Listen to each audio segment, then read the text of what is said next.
அன்பு கொண்ட தாய்மார்களே, பெரியோர்களே, என் ரத்தத்தின் ரத்தமான உடன்பிறப்புகளே, உங்கள் அனைவருக்கும் என் பணிவான வணக்கத்தை இந்த இனிய வேலையை தெரிவித்துக் கொள்கிறேன்.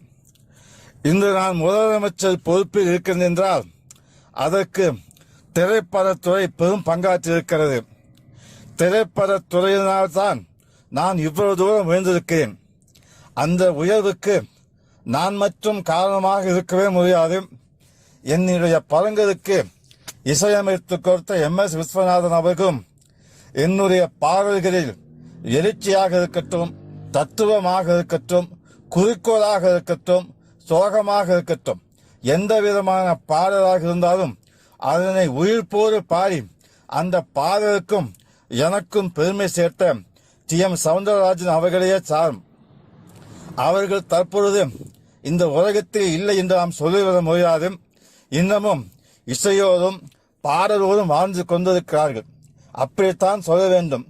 அவர்களுக்காக இந்த தமிழகத்தில் ஒரு மணிமண்டபம் கட்டி எழுப்பினால் அவர்களுடைய புகழ் தமிழ் கூறும் நல்லுலகம் வரை நீண்டு நிலை பெற்று வாழும் என்பது அரியனுடைய தாழ்மையான கருத்து.